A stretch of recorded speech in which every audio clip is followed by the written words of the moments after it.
Everyone, I'm just gonna pre-warn you, I have demonic white eyes on right now. It is not my choice. It's not some stylistic revolution I'm trying to carry.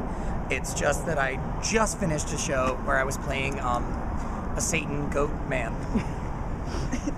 As one does. Which only because my friend asked me to play it, so I will look very terrifying in this interview, but I promise you I'm not satanic, nor am I a goat.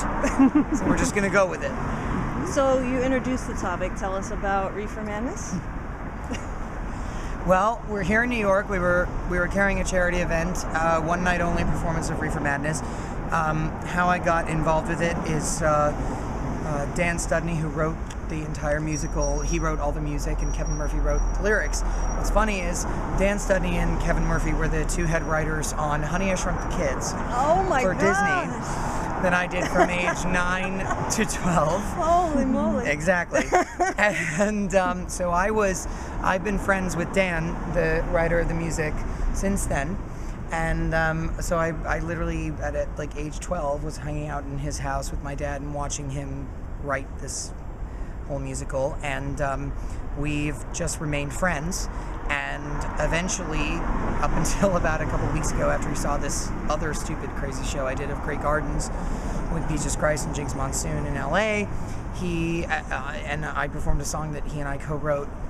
He just asked me if I wanted to play the Satan goat in this show, and my very best friend is with me. Don't lean in. And she'd never been to New York, so we sort of decided, all right, we'll fly out and I'll do this show, and that's kind of it.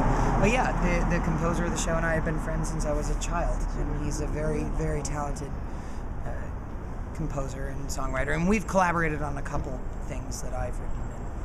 So yeah, it was just a one-night thing for fun. So do you want to talk about Grey Gardens? Sure, yeah. I mean, again, in the same way, like, it's weird because lately I've never done stage before. I've never done musicals. I've never done theater at all of any kind. And just friends of mine that are previous collaborators, they've been having these things going on and have asked me to join in. Obviously, Peaches, aka Joshua Grinnell, did this film All About Evil that I did in 2009. And we've remained really good friends, and he knew I loved Grey Gardens, the original documentary, and sort of asked me to write this really stupid song. Which is online. It's online. Yes, I know, sadly. He literally said, write the dumbest musical theater song you can think of. So I wrote the song called 3 for Corn, as opposed to 2 for Tea. That we performed and sang, and it was a mess, but it was great, and everybody laughed and enjoyed it, and hopefully they're bringing it here to New York. So all these stage appearances are sort of just fun favors as I ramp up to my new TV show. So go ahead and stop.